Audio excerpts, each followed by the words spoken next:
totalement déséquilibrée qui, parce qu'elle sortait avec un musicien de couleur, lui a envoyé un colis piégé à l'acide qui avait heureusement été intercepté, je crois, par les services de police.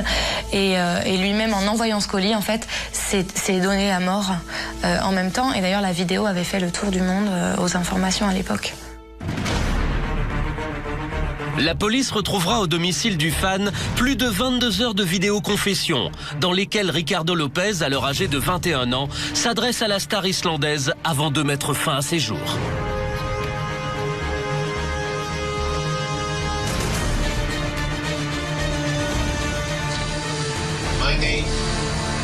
Je m'appelle Ricardo Lopez. Nous sommes le 14 janvier 1996. C'est mon anniversaire. J'ai 21 ans.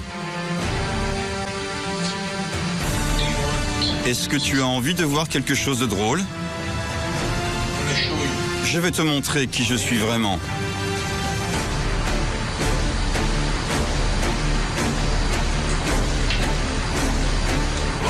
Je veux être celui qui a le plus d'importance dans sa vie.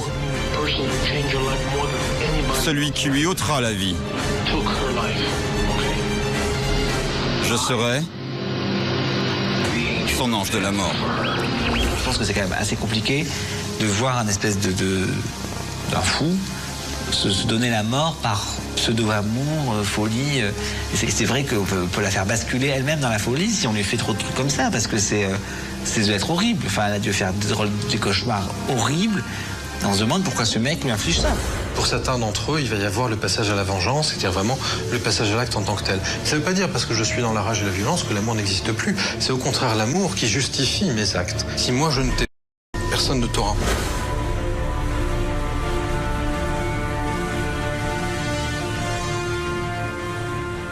On connaît bien le cas Mylène Farmer en 91, où un fan totalement déséquilibré a perdu complètement le contrôle de lui-même, parce qu'il essayait de contacter donc Mylène, il n'y arrivait pas forcément, il n'avait pas forcément de réponse. Il va à sa maison de disques, donc chez Polydor, et là il pète complètement les plombs et il tire sur la personne qui est à l'accueil et qui le reçoit. Et cette personne est décédée. Donc c'est quand même des dérives qui vont très très loin. Jodie Foster a elle aussi payé la rançon de son succès auprès des fans. Pendant plusieurs années, elle est harcelée par Jack Hinckley, un jeune homme de 25 ans, originaire du Colorado. Envoûté par la jeune actrice, Hinckley ira même jusqu'à tenter d'assassiner Ronald Reagan, le président des États-Unis, pour se faire remarquer et lui prouver son amour. Mais de toutes les affaires de harcèlement, c'est celle de Mark Chapman qui a le plus marqué les esprits.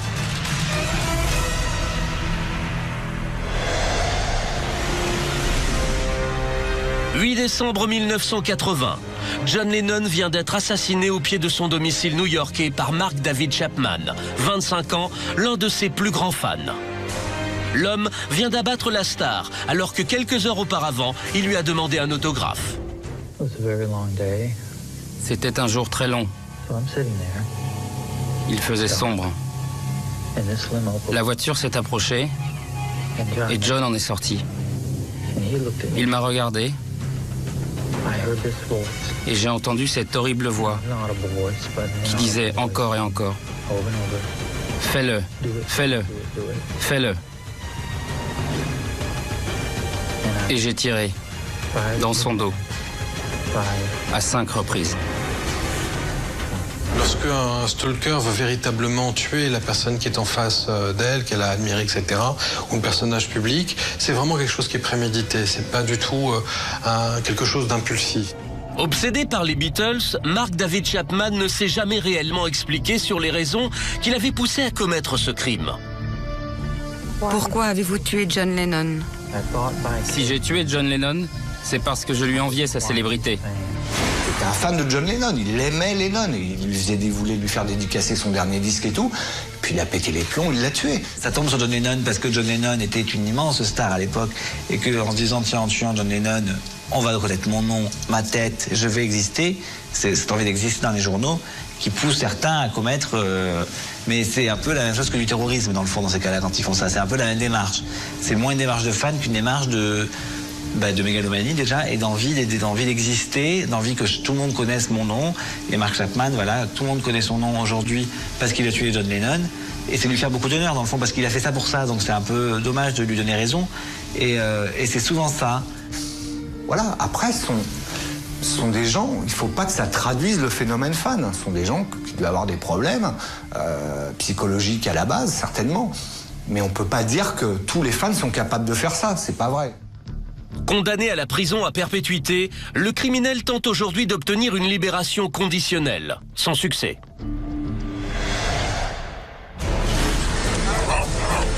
Face à ces fans surinformés, les célébrités doivent prendre toutes les précautions.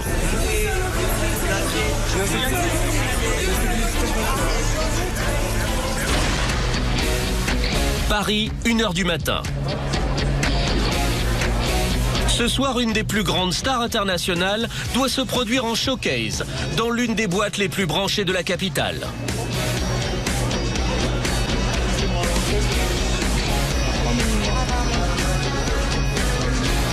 Pour les fans, le rendez-vous est immanquable. Mais la soirée est très sélecte et la star a donné aux gardes du corps des consignes très strictes. Avec mes réservations et mes habitudes. On a l'habitude de ce genre d'événement, donc on a déjà reçu pas mal de stars. Et on le travaille, on le prépare aussi en amont. Donc on a mis en place une certaine équipe très expérimentée pour pouvoir équadriller l'artiste, équadriller toutes les personnes qui viendront pour l'événement. Les fans, dans tous les cas, ont toujours le même comportement. On fouille vraiment toutes celles qui prêtent vraiment à confusion ou celles qui ont l'air dangereuses. Tous ceux qu'on ne connaîtra pas, de peur de prendre des risques et de se retrouver avec des gens à l'intérieur qu'on n'arrive pas à cerner, on ne pourra pas les accepter. Des mesures draconiennes désormais courantes. Beyoncé, Leonardo DiCaprio, Johnny Depp ou Robert Pattinson. À chacune de leurs apparitions, ces stars internationales s'entourent d'une armada de gardes du corps qui veillent 24 heures sur 24 sur leurs moindres faits et gestes. Maintenant, je vous dis, n'importe qui, en effet, qui passe à la télé régulièrement, peut déclencher une vague d'amour de quelques personnes. Bon,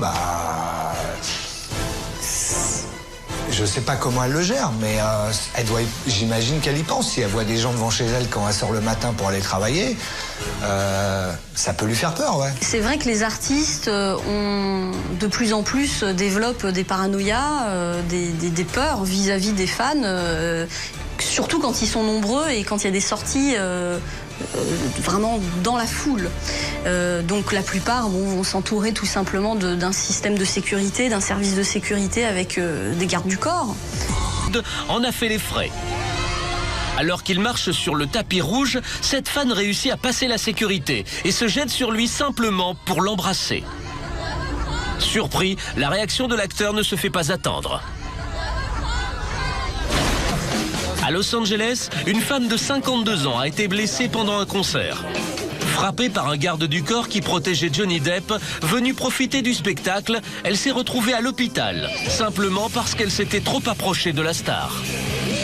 L'entourage de la star qui devient paranoïaque à la place de la star et qui prend des dispositions hyper fortes avant même que la star ait exprimé la moindre... Parce qu'à mon avis, Johnny Depp qui était à côté de cette femme, voyait bien qu'elle dansait et qu'elle le regardait même pas. Et je pense pas que c'est lui qui réclamait. En revanche, le bodyguard en chef a dit aux autres, allez-y, parce que c'est ça, les gens font du zèle, autour des stars. Sur cette vidéo tournée au Danemark, le bodyguard du rappeur américain 50 Cent s'en prend violemment à des photographes, sans aucune raison apparente.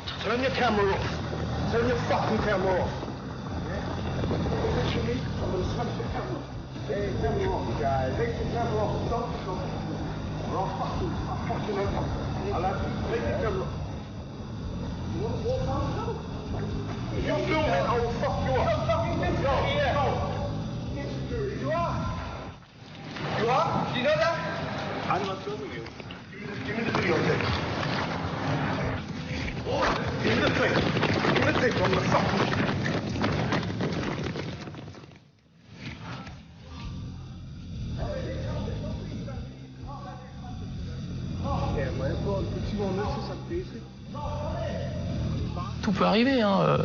On ne sait pas qui est derrière un individu. Hein. Ça peut être un fêlé, ça peut être un... C'est pour ça que la Sécu, quand ils sont avec une grosse personnalité américaine, ils sont très nerveux. Hein.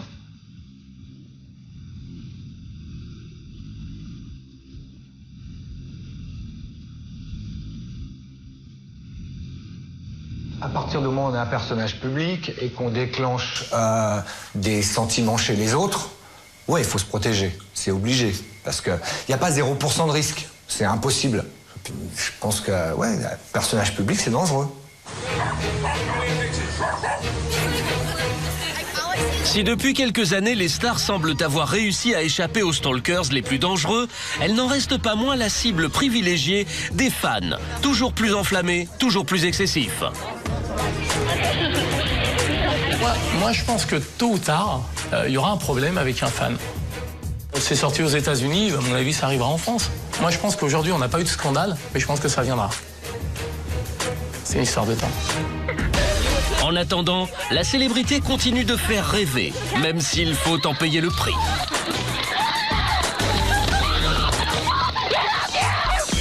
Nombreuses célébrités sont victimes de fans psychopathes qui n'hésitent pas à proférer des menaces contre leur star préférée.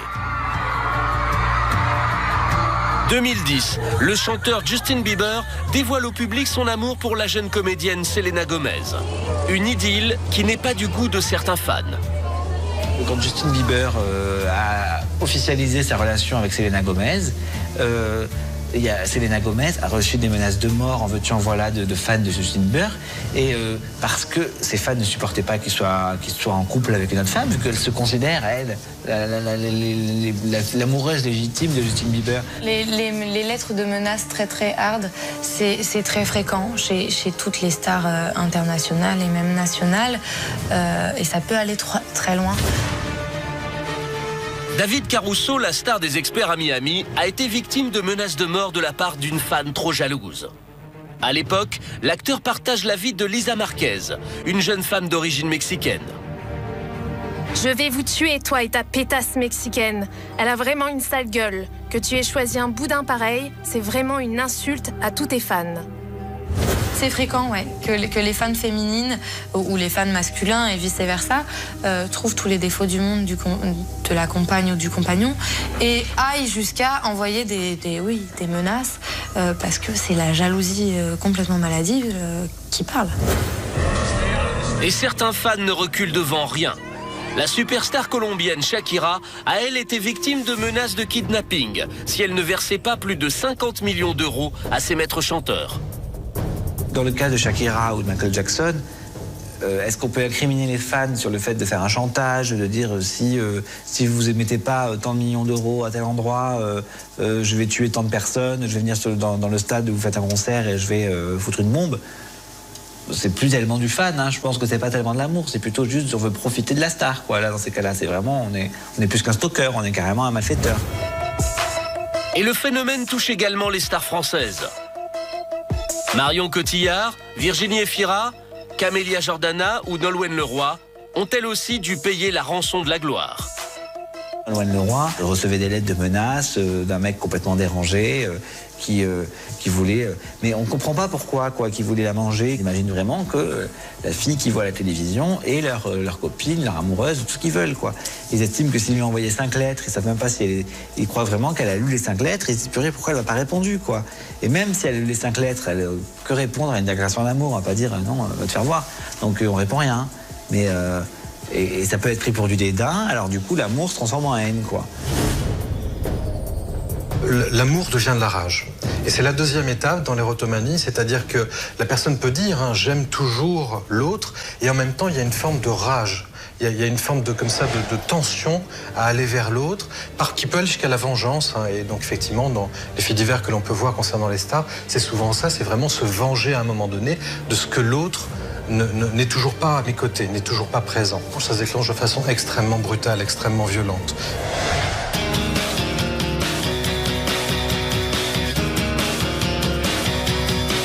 « 2005, les Tokyo Hotel débarquent en Europe. Et le succès est fulgurant. Menés par le très androgyne Bill Kaulitz, les 4 Allemands vont vite devenir la référence de toute une génération d'ados. En moins d'un an, la Tokyo Hotel Mania gagne toute la planète. Et partout où il passe, le groupe déclenche l'hystérie collective, surtout chez les filles. Dans le monde de Tokyo Hotel, il y a quelque chose vraiment à part. C'est les fans sont heureuses, plus elles les voient. Plus elles les voient, plus elles sont heureuses. Donc aussi, c'est un peu... je pense aussi qu'il y a un espèce de défi entre les fans, de plus les voir. Il y a certaines fans, elles comptent même combien de fois elles les ont vues. Nos fans sont particuliers. Ils sont toujours là. C'est difficile de marcher dans la rue comme tout le monde. Quand nous, on le fait, on est obligé de se déguiser.